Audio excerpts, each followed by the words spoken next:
He's on everything, he's on TikTok, he's on Threads, he's on Instagram, he's on LinkedIn, and yeah, I mean, it's a omni-channel presence. Yeah, so Kyrie, who actually talks quite fast normally, then you can see him talking even faster. 2 times I tried it before. It's like I can maybe get a bit and then after that.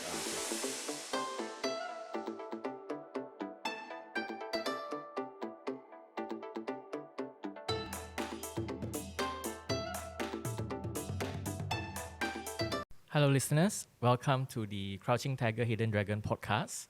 And today we have a guest that needs not so much of an introduction. If you've been on YouTube, you've been on the podcast world, you probably have seen him.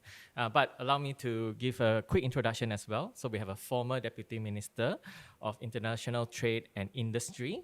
And also he's the Director of Philosophy, Politics and Economics, the PPE program at Taylor's University. And we will talk a little bit about this as well.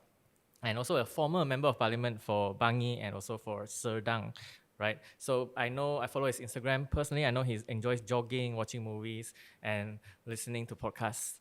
So Kian-Ming, Dr. Ong Kian Ming. Call me Kian-Ming, please. Yeah. Welcome to the show. Yeah, thanks for having me, Bob. Sorry for being a bit late today. Yeah, no worries. It's Ramadan season. Yeah, we all have to adjust our timing. Yeah. Yes, so I found your old post. So I like to scroll, of course, do my research. And I found one of your old posts, I think in picture is not so big, but a few years ago you posted this in 2019. Yes. Yep. And you say my new favorite podcast. So allow us to update ourselves. Sure. In 2024, what are your favorite podcasts? I'm a creature of habit, so not that many changes. I still listen to the Economist podcast, one of the best podcasts around, because it gives me a lot of insight into different things that are happening, not just in different parts of the world, but in business, in politics, in science and technology.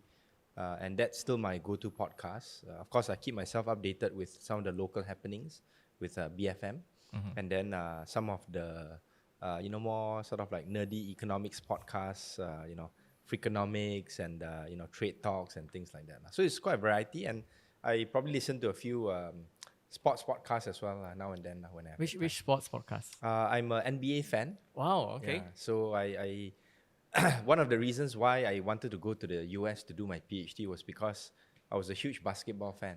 Oh. Yeah, and the school I picked called Duke happened to have one of the most historic college basketball programs in the US.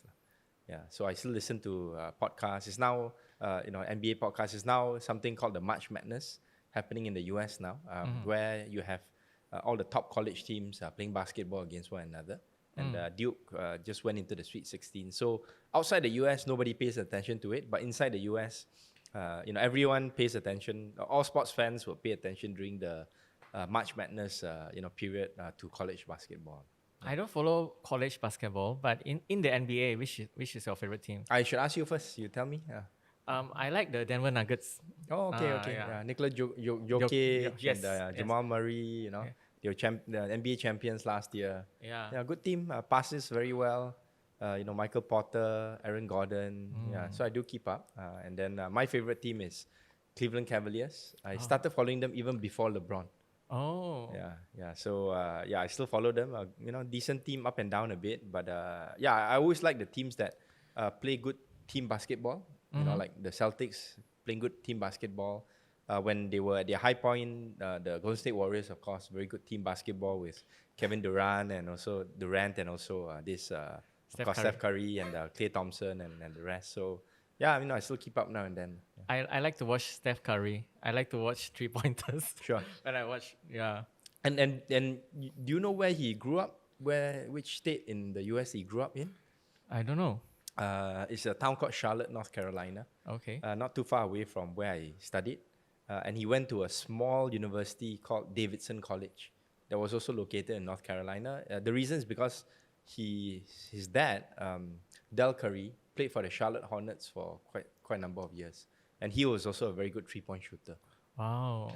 Yeah, the game has changed so much because when I watched the Michael Jordan's documentary, not many 3-pointers. Yeah, a lot of dunks, 2-pointers. Yeah. Now it's like every team has a 3-point. They try to score 3 points now. And even now, the women's basketball, whether it's college or NBA, they are also all shooting from 3. And in this year's All-Star game, I'm not sure whether you paid attention, they had a shoot-off between Steph Curry and one of the top WNBA players called Sabrina Ionescu. And she almost beat him. Wow. Almost beat him. I think it was 29-27. So, yeah, it's an interesting time for basketball fans. Well, it's good to see how the game has evolved. And my next question to you is like I was just talking to my producer Elton, and he said, "How can you watch so many podcasts?" And because you name a few podcasts, like what is your listening habit? Do you listen when you drive, or do you listen? Yeah, so all my podcasts, I listen at it between 1.5 and 1.8 times speed. So Wow. the problem with that is that now that when I hear people talk at normal speed, I'm saying like, hey, why you talk so slow? And I listen to podcasts, it's like much faster, So yeah, that speeds things up, and yeah, I listen when I drive. Sometimes I listen when I sleep, just before I go to sleep. And I listen when I go running, go jogging, so try to maximize my time to get information, to absorb information, and then to process information as well. And I think probably many of the business owners that you speak to, they also need to have different kind of information points to stimulate their thinking outside of just the normal course of doing business. Yeah, and it's good for, I think, business people and also politicians to have those kinds of external stimuli. Interesting. 1.5 speed. Yeah, 1.5 considered quite slow already to me. 1.8 I think is the maximum I can go. 2 times I've tried it before. It's like I can maybe get a bit and then after that okay, yeah, it's quite tough Yeah. Yeah. I try 1.5, but the ones I really enjoy, I will give it to normal speed. Or if the guests talk very fast, or the host talk very fast. Yeah, so I listen to Kelas Kerja at 1.5 times speed. Oh. Yeah, so Kyrie, who actually talks quite fast normally, then you can see him talking even faster. Yeah. Yes, I've been there. So first thing I want to discuss with you and is your program, right? You're the director program of PPE, Philosophy, Politics, and Economics. So I know that you and a few of your politicians also have taken this course. So tell us what it is as well. Yeah, so it's a program that originated from the the UK, and the first university in the UK that started this program is actually the University of Oxford, and it became a very prestigious degree, where many people who graduated with a PP degree would then go on to different areas of leadership, whether it's in the corporate sector, whether it's in the legal sector, and also a couple of people in politics as well. Yeah, so the current UK Prime Minister Rishi Sunak, he's a PPE graduate. Oh. The one before him, who didn't last very long, Liz Truss, she was a PPE graduate as well. If I'm not mistaken, David Cameron was also a PPE graduate from the Conservative Party as well. And then yeah, I mean you have that kind of lineage. And in Malaysia, the two I think most famous PPE graduates from Oxford are two of my friends, no longer MPs, but they were once, Khairi Jamaluddin and Tony Hua. And both of them are actually in my industry advisory panel for the PPE program. We hope to launch it sometime in September this year. We're waiting for the final stages for the MQ approval to come out, the Malaysian Qualifications Agency. And once that's done, then we'll be able to release the information in terms of how you apply, what are the fees, what are the scholarships, what are the modules, how is this PPE program going to add value to your life, what are the career pathways, and then I'm looking forward to doing some briefing sessions and roadshows to talk to students and parents. Wow, I think because of your podcast and of course Kelas Sekejap, I think there are many people who will be interested in this program. Now they have more awareness of politics. I think it's not just politics, but it's the understanding the science and also the methodology behind the political issues, public policy issues, and then to tie in with economics, to tie in with ethics that they will study, within the philosophy, sort of like a subsector, so to speak, a sub-discipline. That's part and parcel of a larger value proposition. And I can't, maybe it's a bit of a soft marketing at this point in time. I also will promise to, for the first couple of batches, I will promise to, give them the kind of behind the scenes, Are We Okay podcast content, so that they can also know what's going on in the Malaysian landscape. Imagine if, let's say, I do that on a weekly or twice or once every 2 weeks basis for 3 years. By the time you graduate from that program, you would know, as a first-year student, you would know how to read newspaper articles, you know how to read the political and business landscape better than some of the analysts that has been out in the market for 2 or 3 years. So that's my value proposition to potential PPE students. Yeah, I have a photo of you at Taylor's. That's my first day there, in March last year. So about 1 year already at Taylor's. Yeah.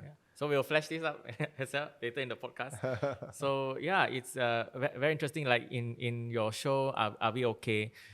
You say behind the curtain. So a lot of things that people don't know when there's a press release, when you do a press release, people don't know that these are the things or this is an indication of something that will happen. Yeah, well. and I was talking to Mr. Money, talking to Peter, and I was showing him the Age Weekly. So that's Malaysia's most I think well-read and also best business newspaper. And I was telling him that when I read the paper, it's not the same way as normal people read. So when I read about this particular company or this particular issue, I would read it and say, hey, do I know this person or do I know somebody who is in the ecosystem? I think I have some ideas to contribute in terms of how to improve the business, of how to align the company's vision with government policies. And maybe, if let's say I can't do it myself, I can introduce that person to somebody else who's in the corporate or the sort of like socio-political ecosystem to see how value propositions can be made to increase the entire ecosystem. Wow, it'd be fun to read newspapers with you. Yeah. When that one is a separate exercise for my students in the PPE program. Yeah. So the next one I would like to talk to you about. So you mentioned Peter yesterday, and so this one I think will come out in a few days' time. So I think it will be timely also. One of the things I cannot wrap my head around, and I struggle to find the alphabets. So yesterday, in referring to Are We Okay podcast, you talk about. So this is the podcast photo. So you talk about our Prime Minister's trip to Europe, and I think you are part of the Danish Chamber of Commerce also.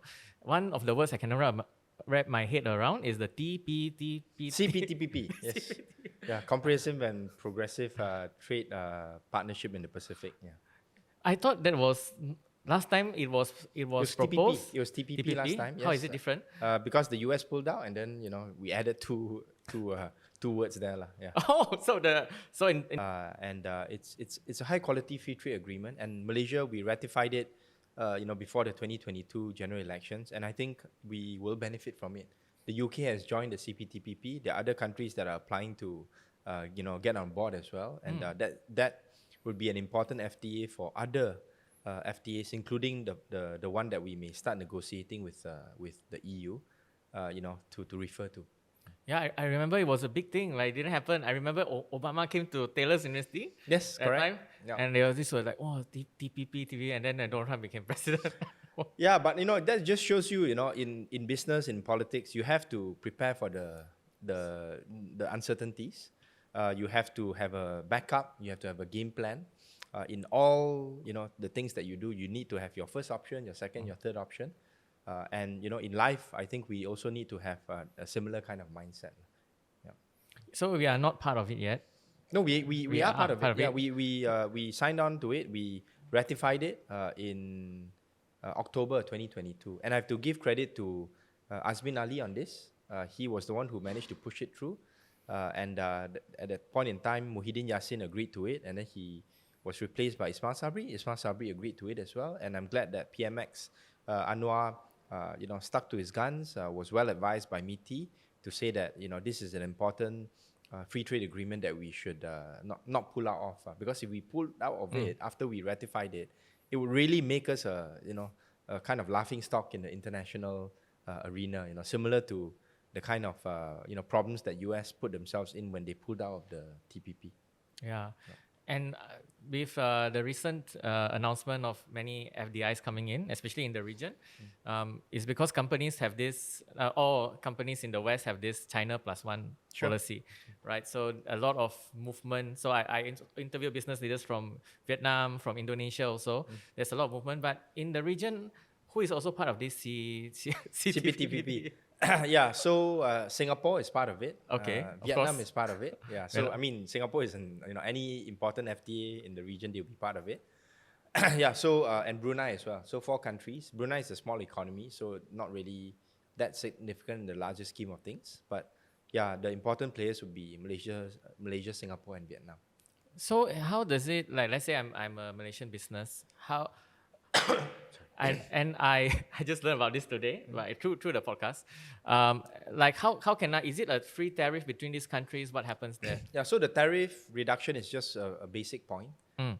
It gives companies lower tariff access to new FTA countries, including Canada, including Mexico, including Peru, 3 countries that we didn't have FTAs with, and now, importantly, the UK.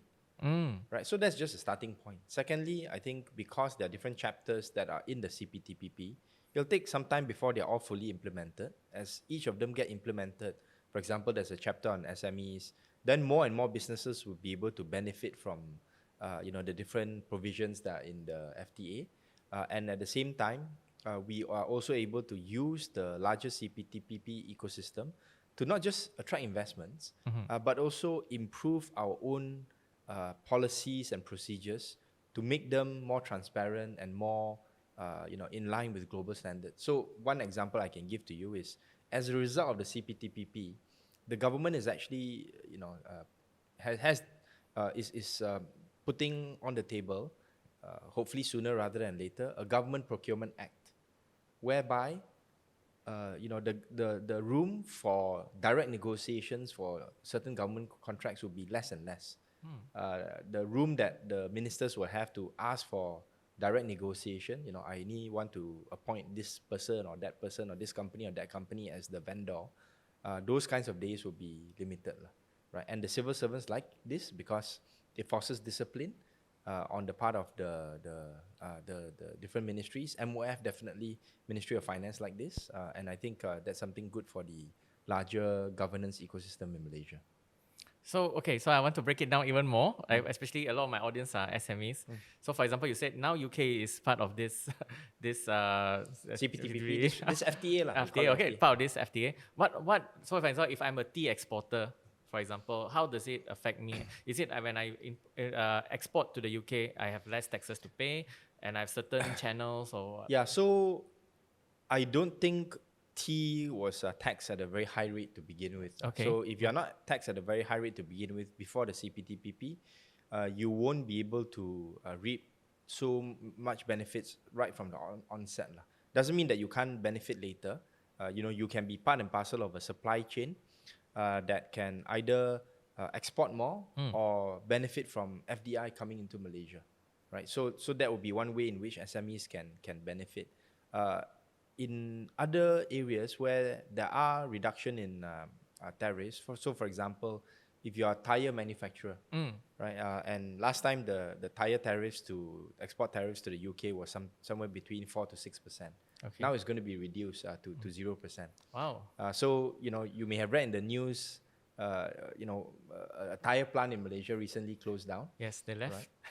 And because of tough business conditions, but there are still other tire manufacturers in Malaysia. Toyo Tires, for example, operating out of Taiping. Yes, I'm from Taiping, so okay, so you know about that, yes. And in fact, I visited the Toyo Tires when they expanded their plant in 2019. And if they do export to the UK, they will be able to benefit from this. And if let's say they exported to Canada, to Mexico from Malaysia, they would be able to benefit from the lower tariff rates as well. Same thing with people who are in the palm oil sector, right? When they export, palm oil, previously it was taxed at a certain amount, that will be reduced under the CPTPP. We would also, the palm oil producers will also be able to enjoy those kinds of benefits.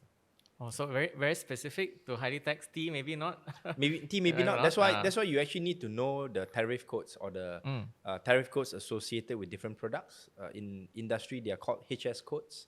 It's a global standard where each kind of product is tagged with a certain code.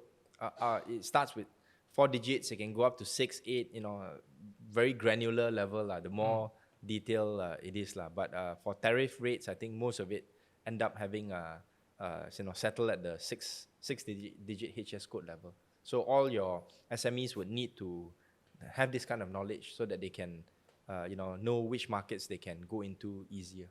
So like you mentioned different markets, right? I think you mentioned in the podcast as well. There's like Canada or Canada, Mexico Mexico, are also yeah, part of this, yeah. except the US. Except the US, yeah. But then, if let's say you're a smart SME, why not try to penetrate the US using Mexico or Canada, right? If let's say you're a SME or a GLC, you want to expand some of your businesses into the US, you want to set up certain manufacturing facilities, you can go to Mexico. The cost base there is lower than, let's say, Canada. And because they have something called the Mexico, Canada, America FTA, they call it the MCA. Oh, okay. And you can export most things tariff free from Mexico, and Canada into the US. Yeah. Yeah. And that's what many Chinese companies have done, in terms of setting up shop in Mexico and then exporting to the US. Oh, it's like you go to Butterworth and then you go to Penang like that. Yeah, something like that. I know from Butterworth you export into Thailand, for example. Ah. Yeah, and that's also a point that I think our own industry players need to realize, because there will be people who will come to Malaysia to take advantage of the FTAs that we have with other countries. So if let's say you're a Indian company, they don't have that many FTAs, high quality ones with different parts of the world. They may come to Malaysia and say, okay, I'll use Malaysia as a base. I'll export to UK, to the US. Sorry, not to the US, to Canada, to Mexico, and then maybe later on even to the EU. If let's say we have a EU Malaysia FTA, using Malaysia as a base, because we have all these FTAs that we're part of. Yeah, they set up a company here, and then because of our access, they can access these markets through the company that they set up. It's not here. just CPTPP, but there's also another agreement called RCEP, Regional Comprehensive Economic Partnership, that allows us access to countries like China, for example. Yeah. And what are the pending ones? I know you mentioned that Vietnam has a few. Vietnam is the best. Probably? After Singapore, Vietnam has the most number of FTAs. Yeah, so we still have a bit of catching up. I hope that we can restart the discussions on the EU Malaysia FTA. Today, I just got a media statement issued by MITI that Malaysia and Korea are reopening up their our FTA agreement to increase the quality and to bring in more products and services into the ecosystem. We also have one that should be concluding soon, the Malaysia FTA with EFTA, the European Free Trade Agreement area, which comprises of Switzerland, Liechtenstein, Iceland, and Norway. These 4 non-EU countries, but are located in Europe. Like maybe I ask you a political question also. What does the Prime Minister do when he goes to Germany? Does he sit down with companies and say, hey, if you come here, we have these incentives, and with different government agencies? Yeah, so whenever these visits take place, obviously, the Prime Minister will want to lock in dates to meet with his counterparts in Germany. So he met with the German Chancellor, Olaf Scholz, and he also met with other people in the business and political ecosystem. Those are the kind of meetings you have to line up on a G2G level, and MITI does a lot of coordination with the business community. Tengku Zafrul, the MITI minister, was there as well. And those are sort of like at a very basic level, that he was also asked to give a talk in Hamburg, talking about Malaysia and the East Asian and Europe context. And there's also certain policy considerations that he had to engage with, including the possibility of restarting the EU Malaysia FTA. But like I said in the other podcast, our We OK podcast, I think to really get the best out of these trips, right, there has got to be more institutionalization of what kind of objectives and policies you want to align, as a result of these trips. And it's not something that the Prime Minister can do alone. You have to have other ministers, like Tengku Zafrul, other ministers, who are in different ecosystems like education, agriculture and all that, to be able to follow up and get more out of that relationship with the different countries that we visit. Sometimes he directly speaks to a company. He would, yes. Like, for example, the famous one was Elon Musk, Tesla. And now you see a lot of Tesla's showrooms and cars on the road. Does this happen often? Like, does he talk to Apple or things like that? Only when the company in question wants something from the Malaysian government, and we also want something from them, right? So I think in the case of talking to Tesla, talking to Elon, they wanted certain facilitation with regards to Starlink's entry into Malaysia, and that was agreed upon as a result of that meeting. And also on the car side, Tesla, they also wanted to enter into the Malaysian market using a different kind of approved permit, whereby they still had needed to get the AP, but they did not have to work with a local partner. And that's the good thing about that is your Tesla Model 3 actually comes in at a retail price that's comparable, if not slightly lower than the US retail price, at less than 190,000 ringgit for the basic model. Yes, because of that, I see Teslas almost every day now. Well, I think that the two brands that are most popular now, and you can actually see this, I think, from some of the statistics released on data.gov.my, in the EV space would be BYD and Tesla. And then you have a few other models coming as well, mostly from China.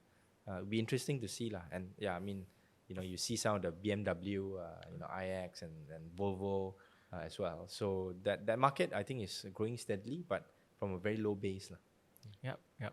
So thanks for sharing that. So we covered the FTA side, yes. side. FDA, FDI side, yeah. Yeah. So like for a small business owner, what should they take note of? So if let's say there are any sort of like trips that are organized by SME associations to go and look at opportunities, either to import or to export or to do trade and investments in places like Peru and Mexico and Canada, take advantage of it, right? I have a lot of friends who are in SME associations.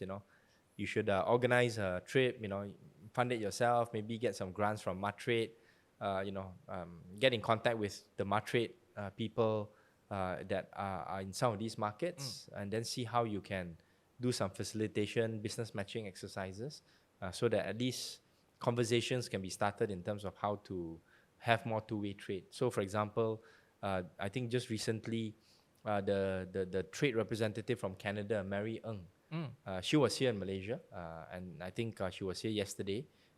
She saw some social media postings by Tengku Zafrul, and that's a recognition of the kind of trade engagement we have in Canada as a result of the CPTPP, right? So they are coming here to Malaysia. I think we should also pay a visit to them and bring a business delegation there to do these kinds of business matching activities. So I know that in different countries we have these pavilions at trade shows. Yes. They happen in Malaysia as well. These exhibitions, we call them the MICE events lah. Yeah. MICE events. So like, we need to pay attention to MITI's website and for these kinds of Mtrade. MICE events, right? They are all based on industry. So the industry players know where they are at already. A lot of them happen in Europe. Some happen in Singapore. This is also a very competitive market where people in different countries want to attract different exhibitions so that they can generate revenue, and it's also linked to different kind of business events, activities. If let's say there are certain trade shows that we want to go and participate in other countries, including some of these CPTPP countries, RCEP countries, you can actually apply for grants from Mtrade. Yeah, and the process is relatively simple. You can get the information from Mtrade's website. The funding, I think, is capped at about, if I'm not mistaken, 30,000 per trip. Yeah, for defraying your expenses, your flights, your exhibition, expenses, and some of the booths that you have to put up. It doesn't cover everything, but it does help a little bit. 30,000. Speaking about grants, right? So as a small business owner, this is my experience. We don't know where the grants are. Yeah. There are grant entrepreneurs. Don't get me wrong. There are people who have a lot of grants for their business.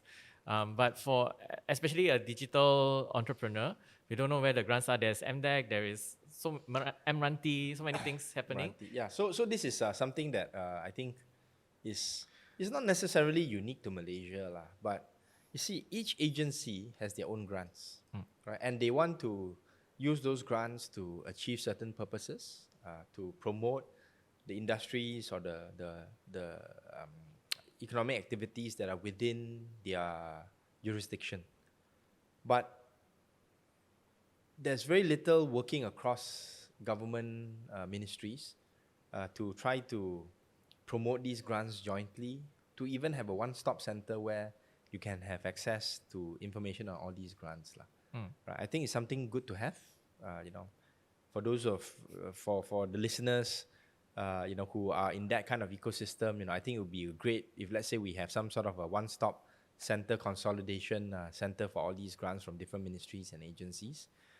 It will be tough to keep track of all of them because the conditions change, depending on the budget allocated. But yeah, I mean, it'll be something good so that at least for the SMEs involved, they won't have such a confusing time. And yeah, there are entrepreneurs, the really good ones, they jump from one ministry to another. But there is a ruling to say that if you take a certain grant from one particular agency, you would not be eligible for a grant from another agency of a similar nature, right? So if, let's say, you're going out to do promotion of your rubber products, for example, you get a Mtrade grant, then you cannot go to the Malaysian Rubber Council to ask for a similar grant, right? And they do have similar grants, something that I found out recently. And I didn't know this when I was Deputy MITI Minister, because rubber is under the Ministry of Plantations and Commodities, right? And then I found out when I spoke to them, actually this grant really looks like what we do at Mtrade, Then how come I didn't know about this before? Oh, different ministry. They don't really want to, cooperate with one another because, different ministers have different objectives and prerogatives. Yeah. So on that front, I quickly pulled down the list of common grants between MITI and MIDA, and then I sent the list to the Deputy Minister for Plantations and Commodities, as well as the Deputy MITI Minister, to suggest to them that you may want to take up some of these joint promotion activities for industry. Yeah, I've done my research. There are some companies, some publishers who tried to centralize everything, but then it changes. Yes.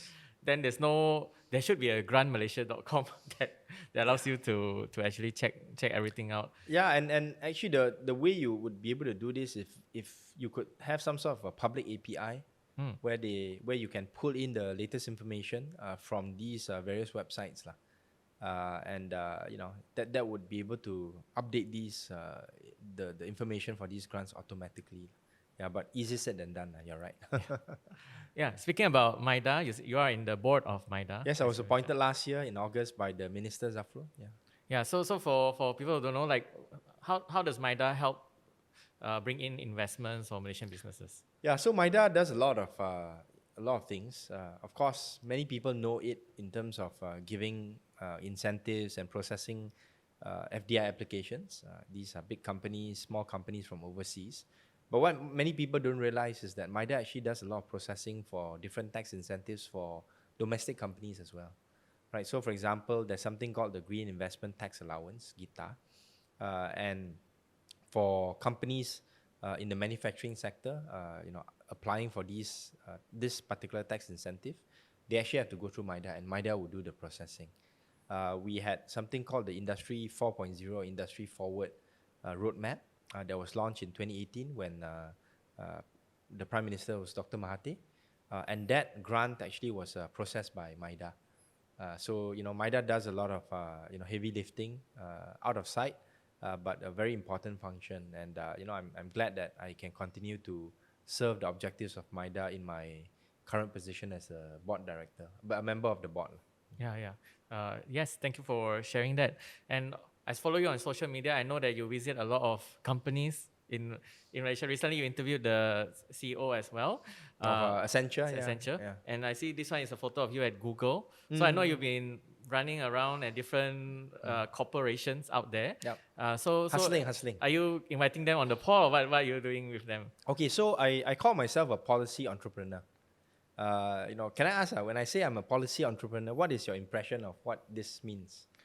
I would say that you are sensitive to the policy, and it's like entrepreneur, but you are trying to see how the policy helps businesses. Correct. Yeah. So different companies have different policy challenges. Sometimes it's their own internal structure. Sometimes government may have trouble aligning with some of the objectives of private companies, both large and small. So I try to get information on both sides. The government side, I know quite well because of my previous occupation. And then the industry side, I've interacted with them, different industry players, not just in my capacity as deputy minister previously, but also as a former consultant with the Boston Consulting Group. So I know how business think, I know how government thinks, and in areas where I think there are gaps where more economic value can be generated from policy alignment on both sides, I try to play a role of facilitator. Yeah, so I do this all pro bono because I want to see the ecosystem in Malaysia grow. I want to see, the Madani economic vision realized in different sectors, and I try to do my little part, small part, in terms of trying to align these objectives. Okay, so that's the title for today's pod is policy entrepreneur. Sure. Yeah. I may make that into some sort of executive education module. Yes. So speaking about policy, I know you visit also a lot of my audience are from LinkedIn. So how can businesses or even corporations in Malaysia take advantage of the policies? Yeah. So before we even go to the policy front, I think, since you help a lot of companies on LinkedIn market themselves and whatnot, I would say, I would give the following proposition. I think CEOs of companies, of SMEs, need to get onto LinkedIn. They need to be able to, market themselves, and if not market themselves, at least be able to market their companies through professional networking, to be able to showcase their companies in certain ways, to be able to go out to showcase themselves, mixing around, not just mixing around with the policy crowd, the people in government and also in the private sector, but to showcase how different innovations in your companies are taking place and how you want to use these innovations to put your company to the next step, to the next stage, right? So, I mean, this is a bit of an unfair comparison, but recently I interviewed the CEO, the country managing partner of Accenture, Azwan Baharudin, right? Accenture is a very strong organization. They have over 10,000 employees in Malaysia, and he was able to project himself in terms of his own expertise and value added in the larger digital transformation space. And by doing so, he's also able to project Accenture's image, to potential clients, through different channels and media. And I think if, let's say, our SME owners can try to do the same, maybe with assistance from you, I think that would be a good way in which they can go out to have a presence. Thank you for the shout out. I'll definitely clip this out. But Yes, I also heard the story. You said you tried to connect different countries' business leaders together through LinkedIn. I heard somewhere you say you tag them or you try to get their attention through LinkedIn. Am I right? Yeah. Some of them it's through. Bit of a sort of like a strategy that I used when I met with some senior people from a US company that came to Malaysia for the first time. We had a very engaging conversation. I used my basketball knowledge to good use at that time. To have a point of commonality of discussion. And then, I tagged the individuals in question on LinkedIn. And then after that, I shared that post with other people in other countries who may be interested to come and have a discussion on how we can bring in more high value added investments, and make joint pitches to this particular company, right? So that's how you can use LinkedIn in a more strategic manner. So this is something I discussed last week. Actually, I met a potential client, and his company actually is based in Malaysia, Singapore, and Indonesia. So I shared this with him. In Singapore, so talking about LinkedIn, right? In Singapore, I believe LinkedIn penetration is almost 50%. Yeah, it's very high among politicians and corporates. Yeah. Yes, even their president Taman, is commenting. It's not just there. Like some politicians are there and someone manages their page. He's there commenting on posts. Yes, correct. Yeah, and he commented on one of my friend's posts, and saw that she was very proud of it, Dr. Juliana. And yeah, I mean, for me, my sort of like little contribution in this area is when Liu Chintong became the deputy minister for MITI. I can say this out because he's a very open guy. I actually recommended for him to post more on LinkedIn, not himself but his staff, and he got on board very quickly and he's very active. I encourage Gobind Singh when he became digital minister to get on board on LinkedIn, and his staff, took that up very quickly. Although I think they still can improve in terms of doing the tagging and all that kind of stuff lah. That one comes with a bit of practice. I encourage and suggested to YB Tioni Ching, the Deputy Minister for Communications, to get on board on LinkedIn as well, and she did. I saw her. Yes. Yes, yeah. So and YB Eng Zihan, once he got the portfolio for investments for Selangor, I said, look, you have to position yourself in LinkedIn, and I actually facilitated some of the earlier posts. I did it myself, on his behalf, and then now his staff has taken it on, and they are doing a great job, lah. Yeah, even being a LinkedIn marketing consultant, I would say I don't enjoy the platform. It is not a platform where you post videos or post, but you post. You can. Educational content. But it is a necessary platform because that's where you can put your education background, when people interview for a job, they'll see exactly. So nowadays, right? In lieu of a CV, many people will just share their LinkedIn profile, and that's my CV for you. And people even, a lot of companies would even look at the posts that you put out there to, get a sense of the kind of person you are. And nowadays with LLMs, you can even use AI to be able to generate certain profiles. You can use AI to ask questions about what this person has posted on LinkedIn and other mediums, and you can build up quite an interesting profile of potential clients, potential hirees, and the list just goes on. Yes, I would say it's one of my biggest way to get guests on the podcast. All these CEOs, even Azwan, the country manager of Accenture, he's on LinkedIn, and we are connected also. So it's a good way to network up the right way, of course, the right way. Yes, the right way, and of course, we come to you for further consultation. But we connected over LinkedIn, right? Yes, definitely. Yeah, that's where I saw a lot of your posts, and I hope more Malaysian government agencies or ministers get on. I think the agencies need to get on board. I also have to say, I did suggest to others, other ministers, other deputy ministers, to get on board on LinkedIn. Unfortunately, they don't really see the value in it, at least not at this point in time. I won't name them. You can go and guess.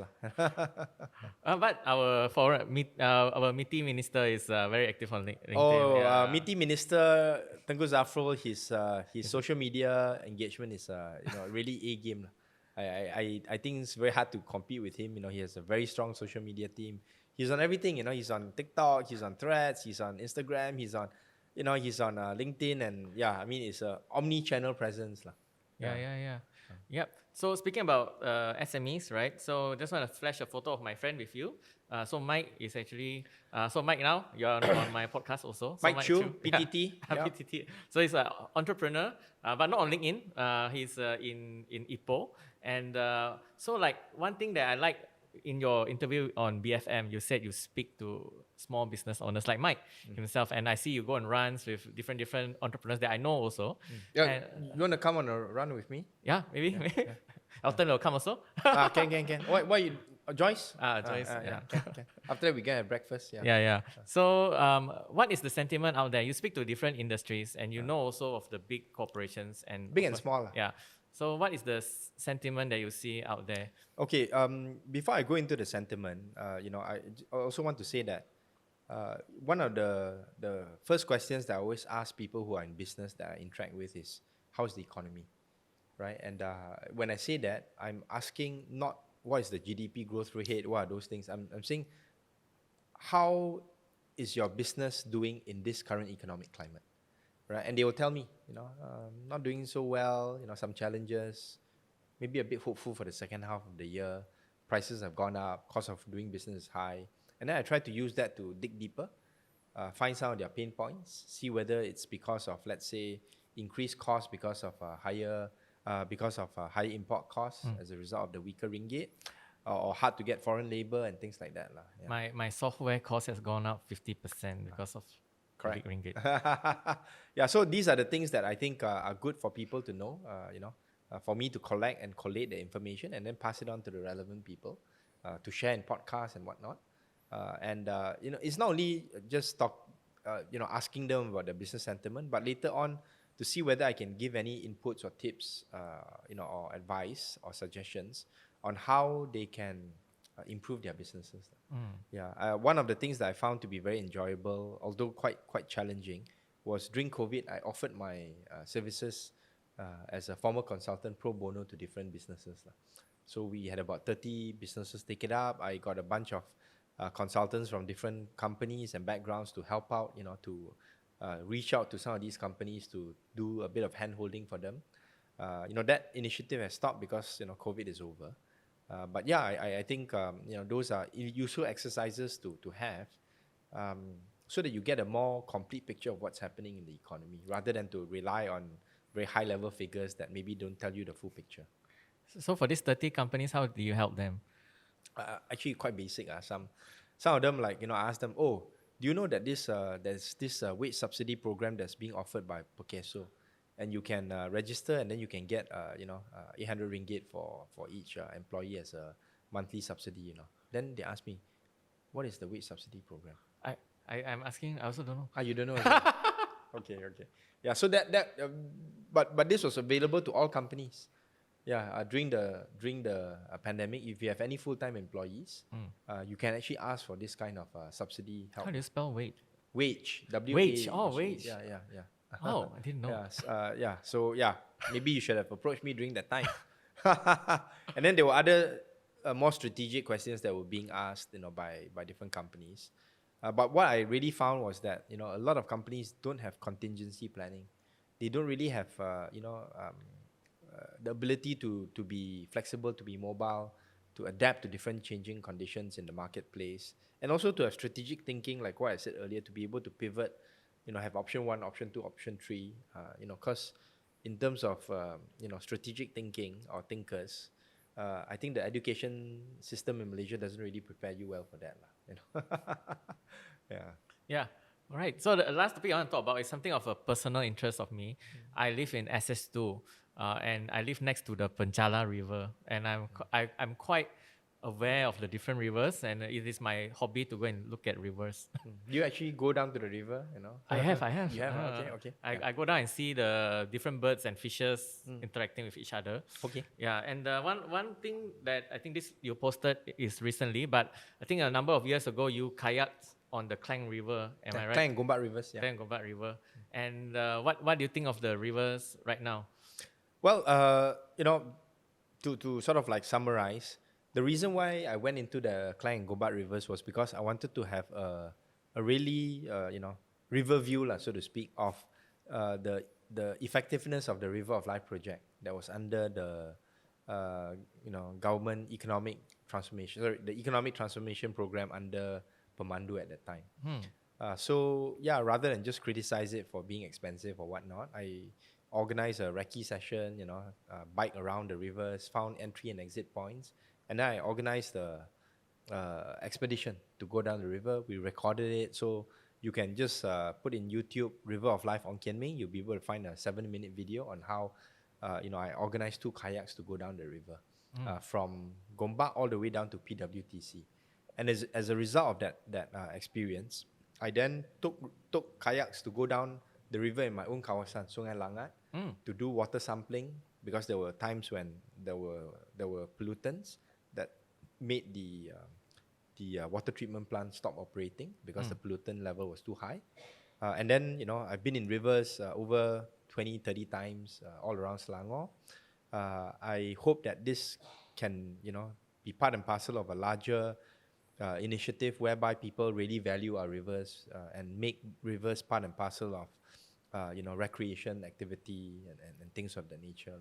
Yeah, the reason why I'm interested in rivers because I love to watch people fishing. I don't fish, but so my favorite river in the city is Kinta River.